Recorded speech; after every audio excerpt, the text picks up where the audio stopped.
Olá pessoal, tudo bem? Essa é a nossa primeira aula do curso de literatura e hoje vamos falar sobre o que é literatura, ok? Bom, poderia provar isso de várias maneiras, mas a gente poderia fazer assim, uma brincadeira, tá? Se eu perguntasse para você o que vem a ser isso aqui, você provavelmente me diria que isso aqui é uma casinha muito mal desenhada. De fato, isso não é uma casinha. Isso aqui é uma representação de uma casinha. É um simulacro de uma casinha. É um símbolo de uma casinha. Isso não é uma casa de verdade. Isso simboliza uma casinha. Isso aqui é tão mentira, tão ficção, tão simulacro, tão símbolo quanto isso aqui, olha. Isso aqui também não é uma casa de verdade. Isso aqui também é um simulacro da realidade. Agora, convenhamos. Voltando a falar de literatura, do que a literatura é feita? Não é disso aqui? Não é de palavra? Literatura não é feita de palavras? Bom, se a literatura é feita de palavras e palavras são pequenas mentiras, já chegamos à conclusão, por enquanto, de que literatura é uma grande mentira. Poderia estender essa conversa e dizer que a literatura ela faz referência à realidade, mas ela não tem a pretensão de ser a realidade, ela tem a pretensão de referenciar a realidade. Homero, grande poeta da antiguidade clássica, já dizia que enquanto a história, com H maiúsculo, a disciplina, conta o que aconteceu, a poesia, a literatura, conta o que poderia ter acontecido.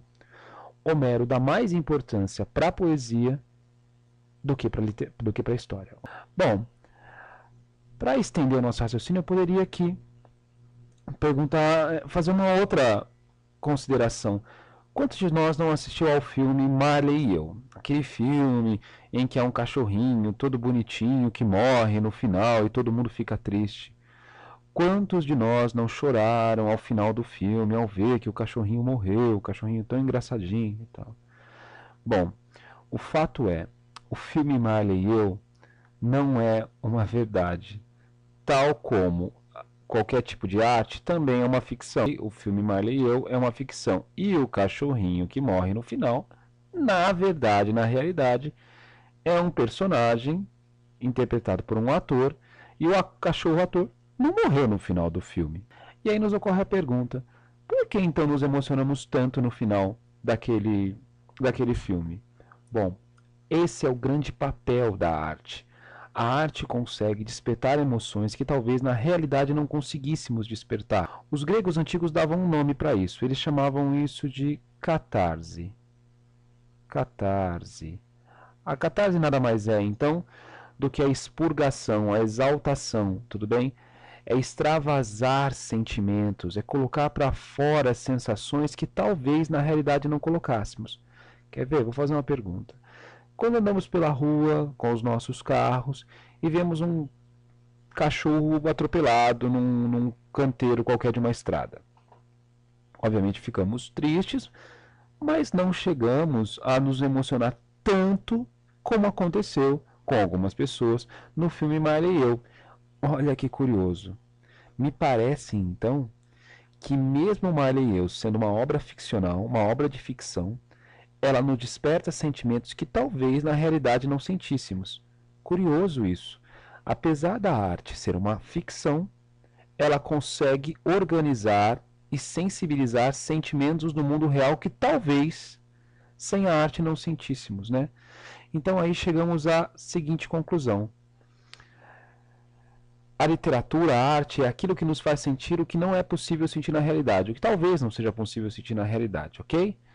Bom, bom, continuando a nossa aula, vou trazer para me ajudar aqui nas minhas considerações o Fernando Pessoa, poeta português do século XX, talvez o maior, na minha opinião, o maior. Escreveu um poema chamado Autopsicografia. A autopsicografia é curioso, né? O nome já é curioso, né? Porque notemos aqui, a palavra auto aqui, sabemos que auto quer dizer de si próprio, tá? Psico é mente, ou para os gregos, né, a deusa grega, né, psique é alma, e grafia é escrita. Vamos só decodificar tudo isso aqui.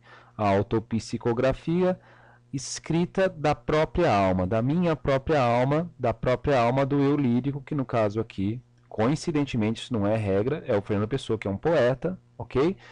Bom, e o Fernando Pessoa começa aqui o seu texto com uma consideração muito interessante, tá? Muito interessante, corrobora tudo que eu disse até agora. Ele começa cravando a seguinte informação: o poeta é um fingidor. O poeta é um mentiroso. O poeta é um maker de ilusão, é um fazedor de ilusão, tudo bem?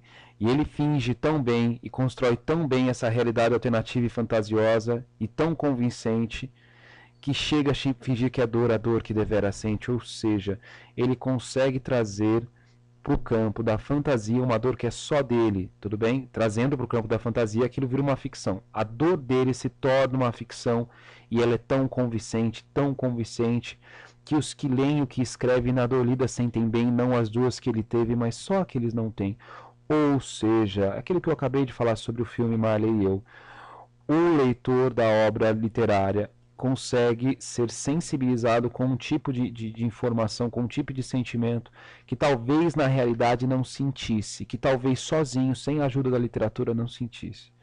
E nas caras de roda gira entreter a razão esse comboio de corda que se chama o coração. E nas caras de roda gira entreter a razão esse comboio de corda que se chama coração. Me parece que o Fernando Pessoa quer dizer aqui o seguinte: e a vida vai seguindo assim. Ao passo que no mundo real, no mundo das coisas perceptíveis, a gente não consiga sentir coisas que na literatura, que na ficção conseguimos sentir com alguma facilidade, se é que podemos dizer assim, facilidade da parte do leitor, do espectador, porque com certeza o poeta, o escritor tem muito trabalho em organizar o seu texto literário, ok? Em outros momentos falaremos mais de outros pontos de vista sobre o poema do Fernando Pessoa.